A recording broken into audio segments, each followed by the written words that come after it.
we are going to go right into our next speaker, Michelle, who's right here, and also right here. She's all around me, and it's a little bit intimidating because did you know that Michelle is the British kickboxing champion? Today. You don't lose the title, it's still there. So I'll stay on this side of the stage just in case I don't get my intro right, and she gives me a quick.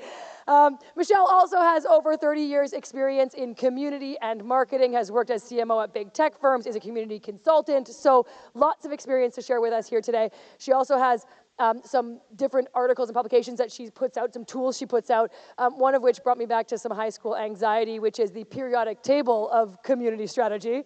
But she shares some amazing tools, and she will with us right now. So please, big round of applause for Michelle. I love having Rachel and Charlotte ahead of me because one of whom said marketing is a bit weird and being under marketing is a bit weird, always weird, and the other saying, yeah, there are some challenges, but actually there are some great things of working with marketing. And then that's what I'm talking about today, giving you a framework for aligning community with marketing. This is broadly what I'm covering, why we should align in the first place. I'm going to be busting some marketing myths. I often feel that in community events, marketing is the enemy, and I'd really, really like to dispel some really, I think, old tropes about marketing. And I don't, deny your experiences of marketing, but good marketers are your friends, I promise you. So what you should know about marketing, that they aren't your enemy, and ridiculously put a trademark behind this because, well, we'll see. I've got a friend in trademarking. Co-marketing. It's a framework for successful community and marketing alignment, and then I'll give you the 10-step approach for co-marketing success. Please take photos if you want to. I'm happy to send you this. There's lots of text. I hate doing presentations with lots of text on the screen, but I think it might be useful for you after today. So as Margot said, I've put 25 plus years because actually 30 is a really big number. But yeah, I do think that throughout my career, the red thread has been that I love groups and networks and communities of people because I think we're better than the sum of our parts when we do things together, regardless of what that is, whether that's demand generation growth or whether it's saving the planet. There are some of my clients there. I'm really excited about the Olympics because I worked on London 2012, helped them with their community marketing approach and also social media and many other things as well.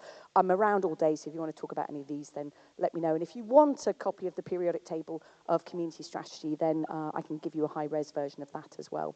So I kind of laugh about community and marketing alignment because if you're a team of one, then what you need to do is just talk to yourself in the toilet or something. So it's very theoretical. And actually, certainly in the UK and in Europe, it's unusual for people to have marketing teams and community teams. You guys are the outliers in many instances. And also, whether marketing and community work together very much depends on where it sits within the company and your community objectives. There are different speeds of marketing. God, there are some awful marketers out there, but also there are some really progressive marketers who get community, I promise you, and also the fragility of this. But I would say in my session, 16 minutes and 41 seconds left, at the very least today, if this doesn't apply to you, if you don't work in a large organization, if you don't need to align marketing, then at least hopefully it will help you get a pay rise because you can see all the things that you're doing to help with marketing efforts within an organization. So let's talk about why we should align in the first place. Let's get some myths out there and also what you guys, I think, need to know about marketing. So the first thing is that in many progressive organizations, regenerative brands, businesses like Octopus and also Dishoom here in the UK, basically the CEOs and founders are saying, what can we do with community? How can it help with our growth? How can we put stakeholders together to become a better business and build better businesses as well? They want community-led growth. They understand what Rich was talking about, community ecosystems or community everywhere. They see community as a powerful differentiator. They see it as an opportunity to build a reputational or an economic moat for their organizations as well. And they also understand the importance in a go-to-market strategy. What I would say about marketing, and I know this as a CMO, is that you're often either on the board or you're in an executive team. You have power, you have representation if you're working with marketing. I think it would be lovely to have the chief community officer, but I don't see it happening very shortly. So ultimately what we're seeing in marketing, and again, Rachel talked about this, is a trend that community increasingly is aligning closer or even sitting underneath the chief marketing officer. Marketing are significant budget holders. So McKinsey reported on this. Last year, the global marketing spend was $1 trillion. So they're often the second biggest spender within any organization. So being aligned to a budget holder is going to be good, right? And naturally, marketing is cross-functional. You may not believe me if you've been caught up in the nasty end of demand generation. As I think Charlotte said, she said, oh, I love marketing, but I'm not a demand generation person. That's fine, I understand that. I have a podcast called Meet the Community Builders. If anybody wants to be interviewed, then come and grab me. But Nicole Saunders I spoke to a few weeks ago, and she talked about that she'd been under 7 different departments at Zendesk. And actually, she felt really comfortable in marketing because of the natural cross-functional nature of that particular team and department. And here's the rub, okay? Good marketing is, as Peter Drucker says here, the management consultant who has written about organizational success for many, many years. The aim of marketing is to know and understand the customer so well that the product and the service sells itself. And, again, Rich talked about Harley Davis, and, you can't market a shonky product. You can't essentially, work in an ecosystem where governmentally the environment just doesn't support you as well. And marketing and communications are all a part of that as well. But importantly, good marketers represent and embed the customer in the business. Good marketers do this.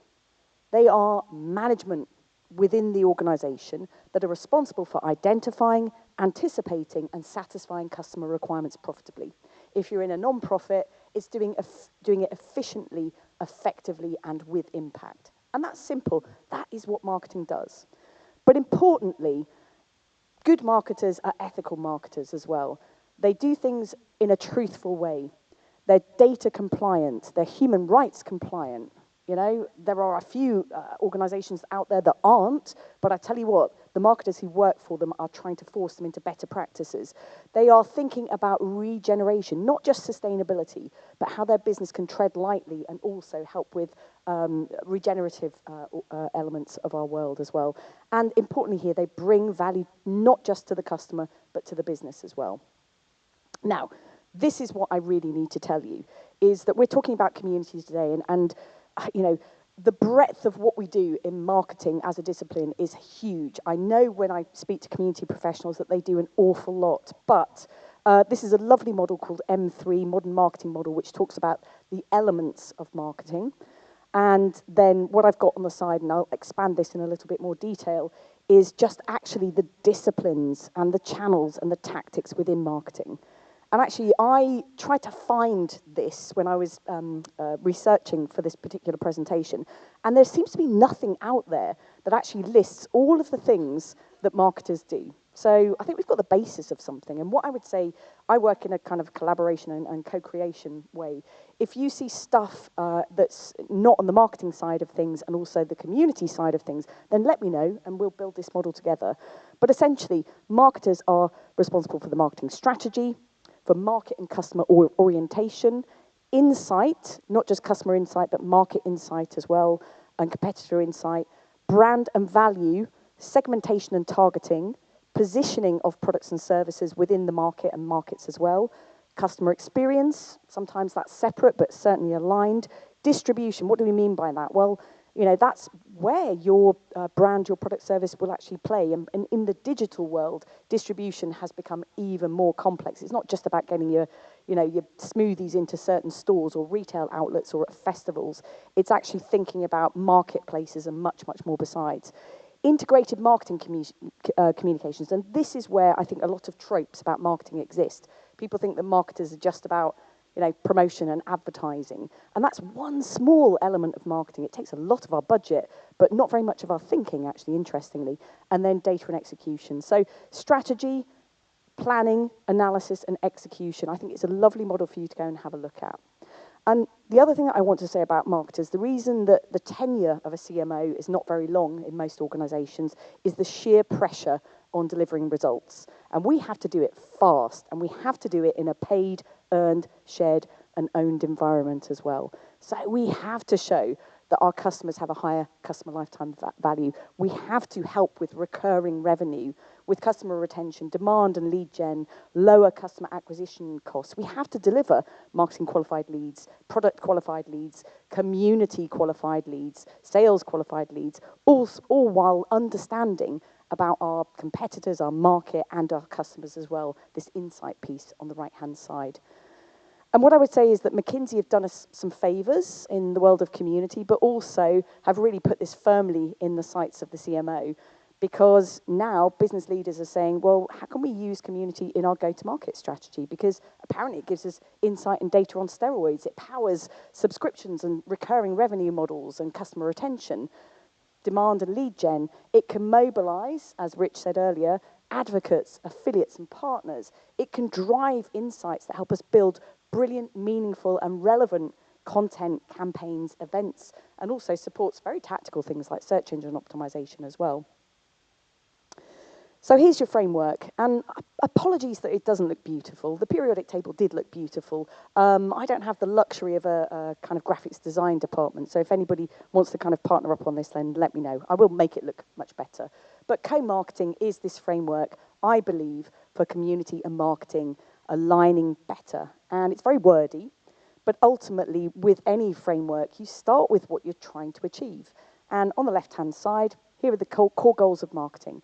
The core goals of marketing are to attract customers to a company to generate revenue or impact, to create a strategy to research, promote, and distribute our products or services, and sell for a profit whilst meeting audience needs. Again, if it's non-profitly, efficiently, effectively, and impactfully. And what I would say over the last 15 years is that marketing very much is much broader. It's not just about growth, promotion, and attraction. It's about working with a broader set of stakeholders internally and externally to the organization as well. So supporting that stakeholder engagement, but also customer retention. On the right-hand side, this is what you guys are trying to achieve. Now, I have checked this off with some community professionals, but if you see any gaps here, then please let me know, because I'll add it in. But you're planning and implementing a community strategy to support, again, revenue generation or impact. You're creating a strategy to research, promote, distribute your products or services, and sell for a profit or meet audience needs effectively and efficiently. And like marketing, community today includes broader stakeholder engagement internally, other stakeholders external to our organization. It's not solely about customer retention and customer success anymore. So if we know what we're both broadly trying to achieve, then the co-marketing success bit in the middle is the questions: how should we align to generate the most effectiveness and value? How are we currently measuring what we do, and how that correlates to business outcomes and business building outcomes? And importantly, what can we learn from each other? Now, what are we responsible for? I've touched upon this on the left-hand side, but I'm going to look at it from a mid-size enterprise business organization. And the questions here we ask ourselves is, do we know enough about each other's day-to-day activities, but also our responsibilities? Can we together and collectively identify areas for better alignment and amplification? And importantly, before we get together and do stuff, do we have a hypothesis, essentially, for how we could amplify each other's work, how we could work together collectively to generate more value and effectiveness for a business or an organization? So on the left-hand side here, core marketing responsibilities, these are some of the things that we do. One of two: strategy, alignment, orientation, brand and value proposition, and also governance as well. Audience segmentation, persona development. ICP is ideal customer profiles, if you don't know about those as well. So we, market research around those and we create them. Customer insight and data, customer experience being seamless across omni-channel platforms, distribution and promotion, marcoms and advertising, and field marketing.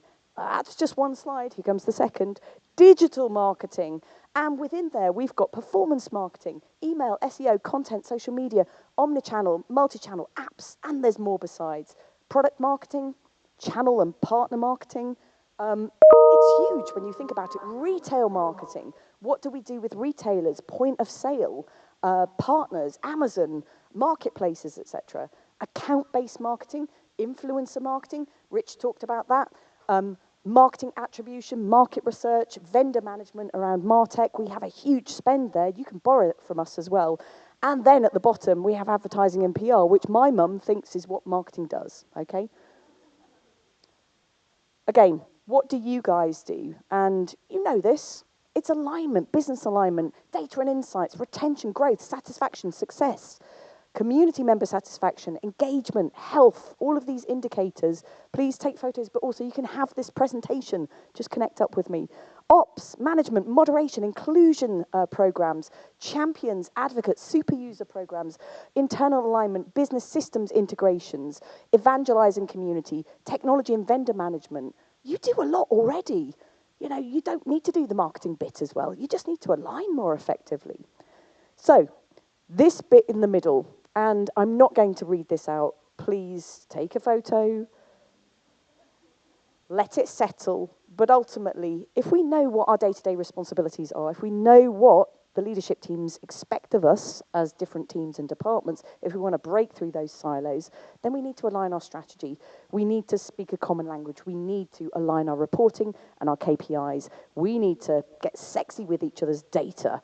We need to make sure that we're continuing to align brand, because actually the marketing team are responsible for that bit, brand governance. We need to make sure that we've got a value proposition that's aligned, that we are working and getting prompted and unprompted stakeholder customer research and insights, that we're creating and co-creating campaigns and content. Rachel, when you talked about dumping stuff in your community, no, work with marketing essentially to help to co-create that in the first place, so it's not a surprise, so it's not dumped upon you.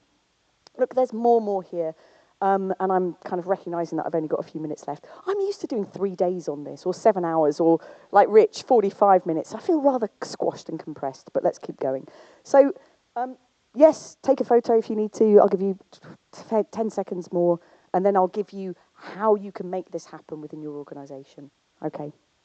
So, the 10-step approach for co-marketing success is senior stakeholder buy-in, and it's really lucky if you've got somebody like Shamil or if you've got Greg Jackson from Octopus. But I tell you what, business leaders don't know what they don't know, but they are talking to each other about community in a go-to-market strategy, and they're asking themselves those questions, and non-executive directors do as well. So I work with a lot of non-executive directors who come to me and say, actually, our CEO doesn't get this.